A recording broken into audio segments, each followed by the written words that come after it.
Hey everybody, welcome back to the channel. You're listening to the Amazing Fantasy Podcast, episode 1. Those watching, listening on the hill, I appreciate you. Those watching, catching the stream at a later date, appreciate you. A couple of announcements before I begin the show. Be sure to tune in live as I stream the classic Tomb Raider games 1, 2, and 3 remastered tomorrow morning. I'm not sure what time yet, but keep your eyes tuned to the channel. Also hit that join button on your screen to become a member of the channel and get access to exclusive perks. Once or twice a month I might stream Star Wars Battlefront 2, Gotham Knights, Ghostbusters. It's exclusive to members only on the channel. And all you have to do is add me on PlayStation Ultimate Spider 13. It's Ultimate Spider 13 on PlayStation.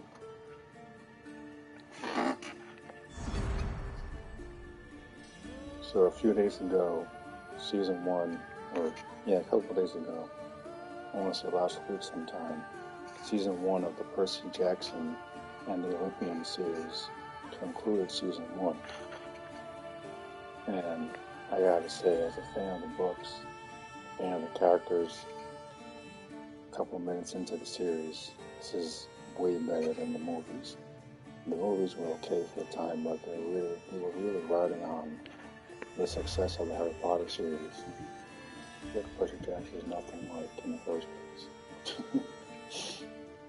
Nothing like Harry Potter. The only thing they have in common is the coming of age type of thing, but Percy Jackson is very much rooted in Greek mythology, set in the modern world, whereas Harry Potter is, wizards and all that stuff.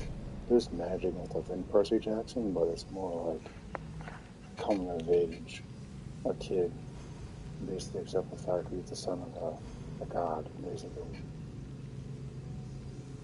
And going on all these adventures, and there's like silly things in the books like playing volleyball to take out these monsters in the school one of the books. I think it might have been the third one. It's definitely not seeing monsters.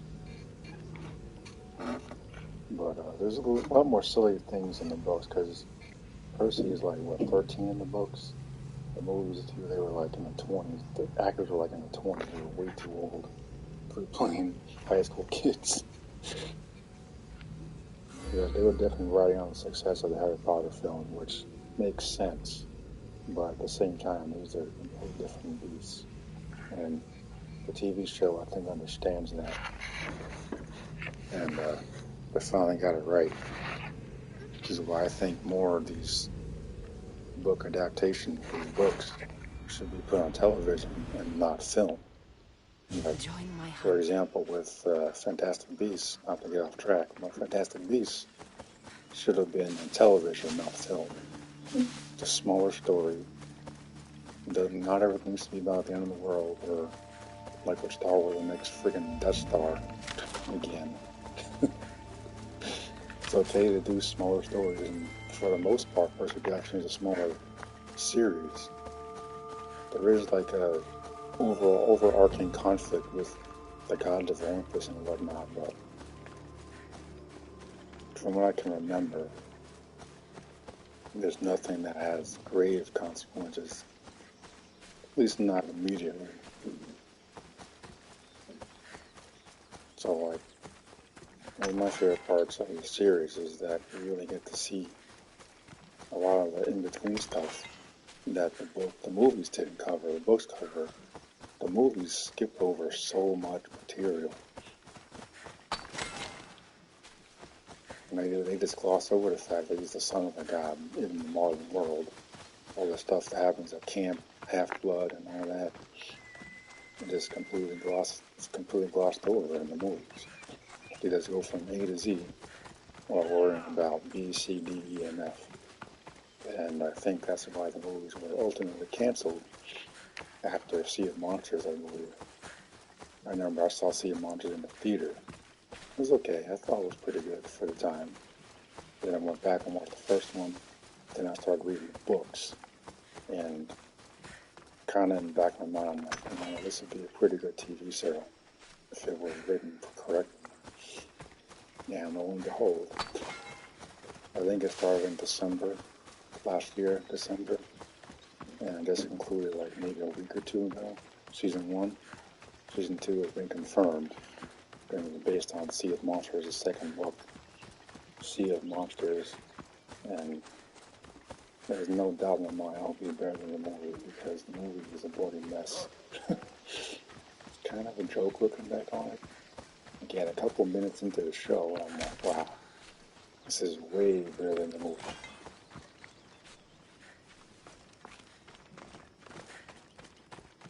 I'm impressed. I was like, okay, first off, the cast is superb.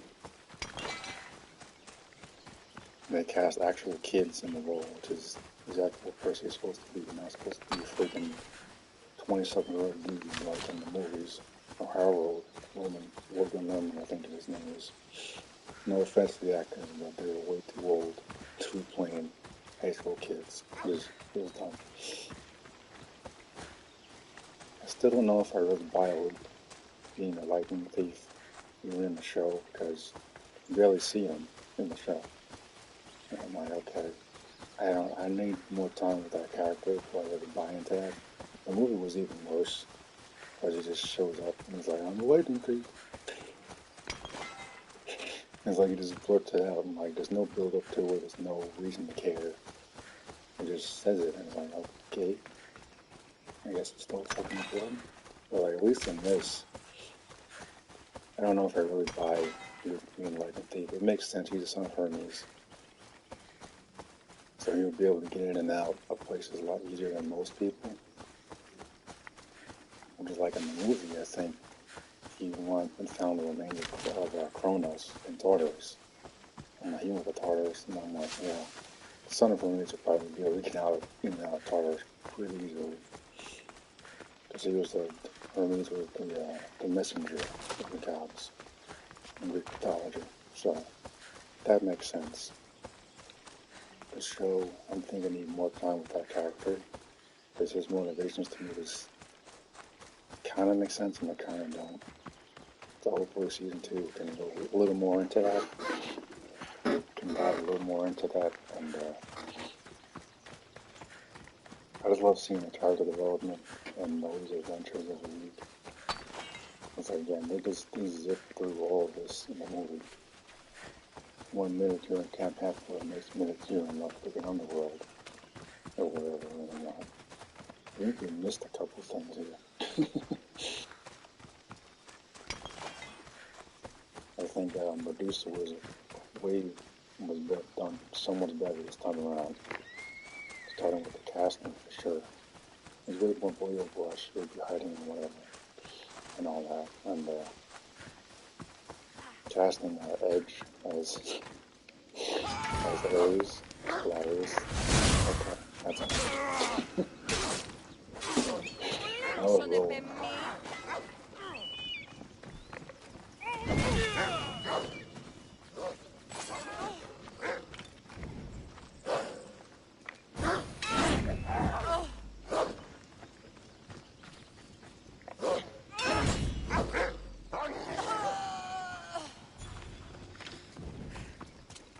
That's how it is in the books, though, because these gods, they blend in.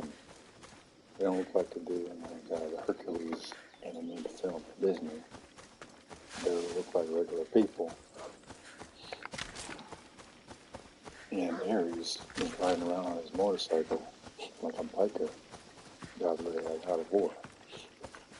I'm like, yeah, it makes sense.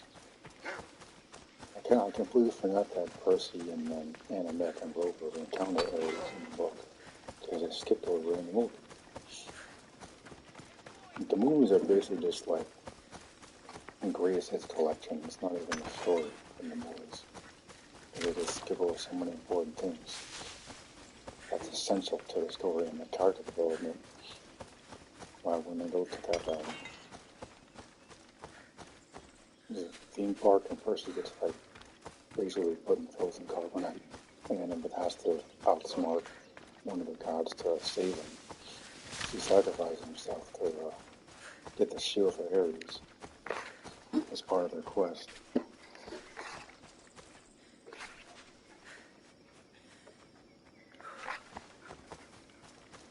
don't remember that in the books. I'm sure it's in there, obviously. Again, the show is a vast improvement over the films. The films, I think, were good at the time. It was a good attempt at an adaptation of the Percy Jackson books, but kind of was a swing and a miss. And I'm glad they managed to correct that with this series, and I'm looking forward to seeing these characters as they grow and develop over time. So there's a lot of books in the Percy Jackson series. Some of them don't even involve Percy per se. Like there's another character, I don't remember his name, I think something Chase. And it still involves Greek gods and whatnot. Percy's not the main star in those books. And it's like the House of Hades and all that stuff. That's further down the line, but this show continues to be successful. Hopefully we get to see that adapted, because the movies they ended at probably an interesting place where the story would have gotten so much better. Like bringing Talia, Zeus's daughter, back. And I kept, you mentioned it a couple of times in the show, so she'll probably be mentioned or brought into the show by the end of season 2, I'm guessing. So there's a lot to look forward to, for sure.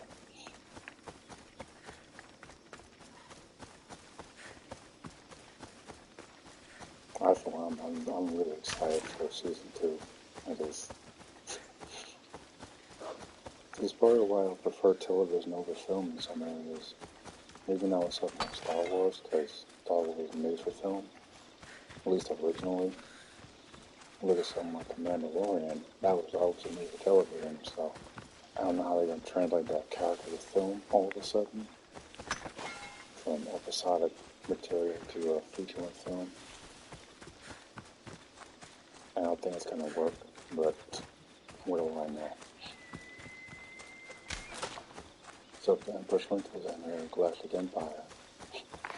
Pump out another stinker, I guess. Wouldn't surprise me at all. That for the track record of making terrible decisions, and yet this crazy blog still has a drive. Amazing. Anyway, back to Percy Jackson. So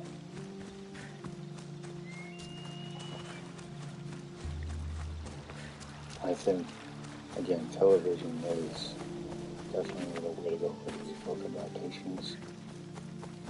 And I'm glad that we've made the leap from book to TV with Percy Jackson in particular. I think Harry Potter could work on TV. I don't think they need to remake the entire thing on television. I think for Harry Potter, branching out to other eras, like with Hogwarts Legacy or Fantastic Beasts, is the way to go for that on television, not film, television. You look at Hogwarts Legacy and it's made for fans. Even if you're a newcomer, if you want to just play a freaking video game, that's where you should probably start.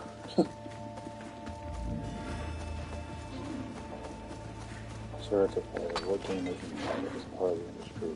It's how it's been around. How it's both evolved over time. There's really no getting around that. Every game is competitive. It's like saying all the Call of Duty games aren't exactly the same, because they aren't. But shooters sell, so they keep making it. It's as simple as that.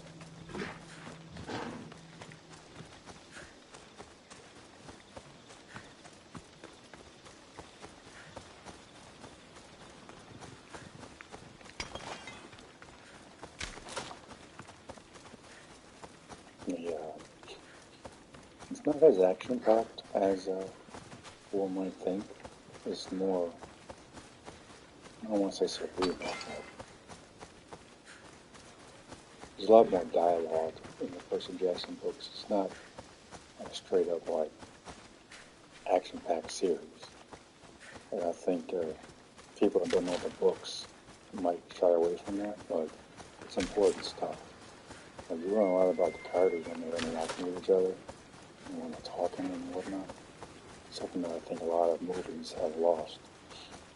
Like the Marvel Universe, for instance. They don't really talk to each other anymore. They just do stuff.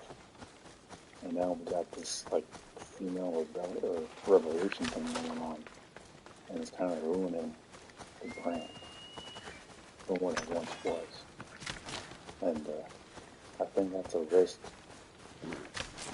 And I think Marvel Studios needs to get back on track with that. Hopefully they will. I mean, I doubt it. It's not looking too good for them. But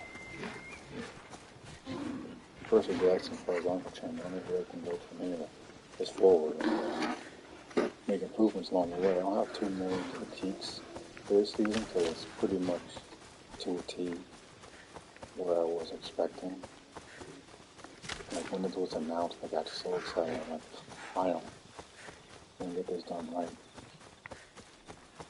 No more dopey films with glossing over all the important stuff. Trying to get down to the nitty-gritty of what this should be.